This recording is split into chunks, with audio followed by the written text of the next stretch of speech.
며칠 전에 그 후배가 하는 부동산 업계의 후배죠. 그 후배가 하는 중개업소를 방문해서 뭐 이런저런 이야기를 나누었습니다.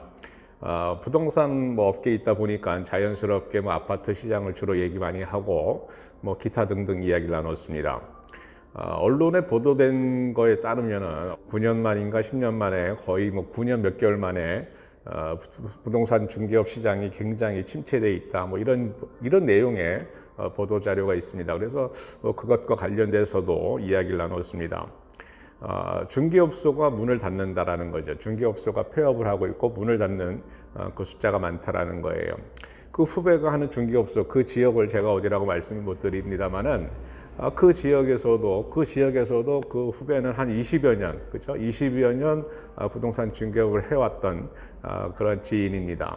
평상시에, 그죠? 평상시에 부동산 경기가 안 좋아서 문을 닫는 경우, 그죠? 그런 거는 우리 그 후배 이야기에 의하면 20년 만에 처음이라고 합니다. 지금 무슨 얘기냐?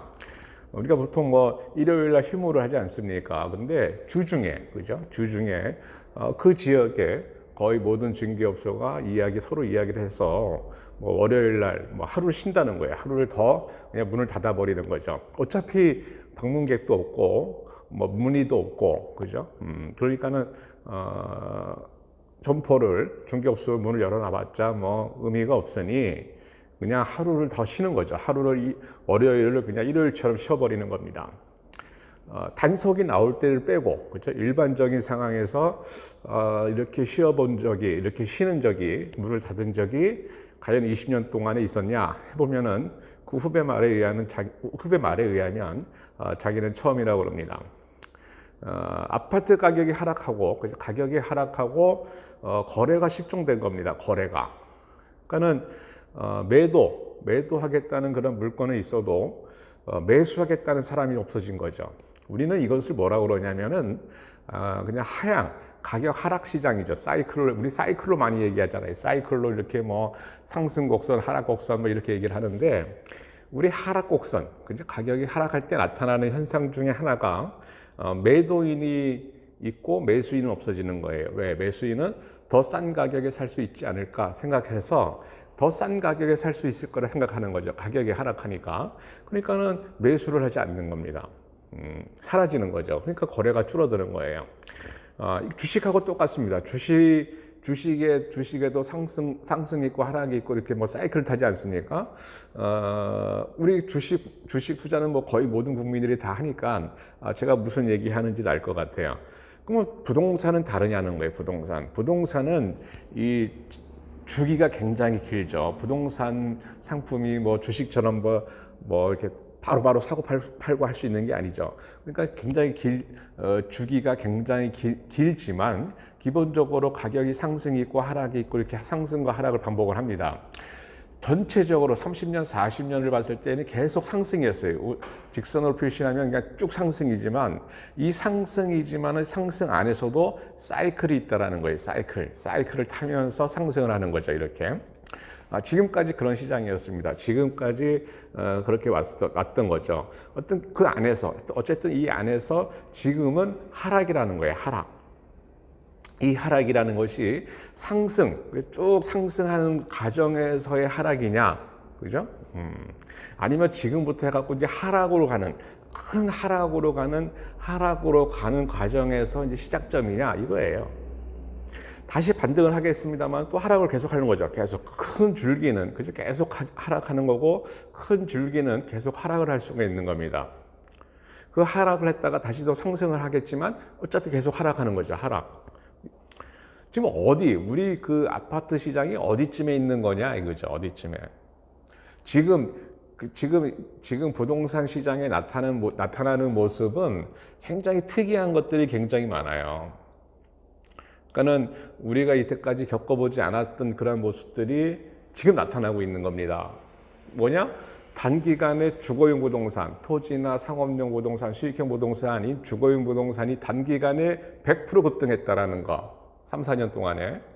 또 지금 급하락하고 있다는 거. 그다음에 부동산 중개업소가 굉장히 문을 닫고 있고 폐업을 하고 있고 이것이 거의 10년 만에 처음 있는 일이다. 거의 10여 년 만에 그죠? 이런 것들 특이한 상황들입니다. 보통에서는 볼 수 없는 부동산 시장에서 평상시에 볼 수 없었던 그런 모습들이 나타나고 있어요. 이것이 과연 단기간에 끝날 것이냐 아니면 오래될 것이냐 그죠? 오래 지속이 될 것이냐 이것을 지금 이 부동산 시장을 보려면 고민을 해야 됩니다. 이것에 대한 거시적 변수는 굉장히 많습니다. 금리 왜 이런 원인이 나타났냐 그러면 이제 금리 그죠? 통화량 팽창 그 코로나 사태로 인한 통화량 팽창 그 다음에 통화량으로 인해 그 코로나로 인해서 자재 수급이 원활하지 않아서 그죠? 통화량은 늘어났고 자재 수급이 원활하지 않았고 물가가 급등하고 있고 인플레이션이 일어나고 있고 인플레이션이 일어나니까 금리를 올려야 되는데 금리를 급격하게 올려야 될 것을 지금 서서히 그죠? 서서히 올리기 때문에 더 문제가 심각해진다. 뭐 굉장한 이야기들이 많아요. 거시적으로도 굉장히 다양한 말들을 얘기하고 있습니다. 오히려 정책이 그죠? 금리 정책이 잘못됐다 이렇게 얘기하는 경우도 있어요. 여러 가지 원인이 있을 것 같습니다. 여러 가지 원인들이. 근데 이것을 뭐 이렇게 단순하게 이야기하기가 굉장히 어렵습니다. 굉장히 복잡한 거죠. 미국의 금리나 미국의 인플레이션이나 미국의 그 정책, 금리 정책, 또 우리나라 금리 정책 굉장히 복잡한 거예요. 근데 그런 것들 거시적인 것은 일단 제외하고 그거는 뭐 우리가 어차피 통제를 못 하니까 그거는 우리가 이제 보고서 내가 준비를 하면 되는 거고 그것은 우리가 어떻게 컨트롤 못 하잖아요. 여러분들이 금리를 올리고 싶어서 올리고 내리고 싶어서 내리고 그렇게 할 수 있는 그런 입장이 아니잖아요. 그것에 대해서 우리가 어떻게 준비할 거냐라고 이렇게 환경 분석하면 되는 겁니다. 문제는 현재 부동산 시장에서 벌어지고 있는 이런 모습들이 굉장히 특이한 거라는 거예요. 특이한 거. 특이하다는 걸 인정해야 된다는 겁니다. 그죠? 거래가 없다라는 거 하향 시장이 나타나는 겁니다. 부동산도 주식도 마찬가지죠. 부동산만 그런 게 아니라 주식도 거의 비슷합니다. 그러다가 거래가 터지죠. 어디서 최저점에서 그죠? 가격이 반등하기 직전에 거래량이 터집니다. 주식이 그렇죠. 최고점 찍을 때 거래량이 터지고 최저점에서 거래량이 터지고 주식 투자 공부를 하면은 뭐 그거는 상식이죠. 그 아파트는 어떨 거냐는 거예요. 아파트 주기가 길죠. 아파트 주기가 깁니다. 아파트도 비슷합니다, 여러분들. 아파트도 주기를 주식처럼 이렇게 짧게, 그죠? 짧게 밀착을 해보면 이것을 10년, 15년 이렇게 단위가 아니라 아주 그냥 이걸 이렇게 당겨보면은 이것도 급상승, 급하락, 주식하고 비슷합니다. 우리가 그렇게 부동산이 그렇게 안 보이는 것 뿐이죠. 그러면은 우리는 지금 하락하고 있는 이것이 어디서 멈출 거냐는 거예요. 어디서 멈출 거냐. 그것은 우리는 저는 그래서 거래량을 좀 봐야 된다 생각하는 사람 중에 하나예요. 여러분들도 이걸 잘 주시하시기 바랍니다. 아파트 가격이 언제 멈출 거냐? 아파트 거래가 갑자기 늘어나는 시점이 있을 겁니다. 그 시점. 그 거래량이 늘어나게 하는 그 시점에 오면은 가격이 하향이 멈추겠구나라고 생각하시면 돼요. 그때는 다시 이제 상승을 할 겁니다. 상승을 해서 전 고점을 찍을 거다. 이거는 별개의 문제입니다. 또 차후의 문제예요. 상승하다가 다시 하락할 것인지 이거는 뭐 모르는 거죠, 그죠? 아무도 모르는 겁니다. 어쨌든 지금 이 시장의 모습은 굉장히 드문 시장이다. 이렇게 이해하시길 바랍니다. 고민들을 많이 하셔야 됩니다. 고민들을 많이 하시기 바랍니다. 감사합니다.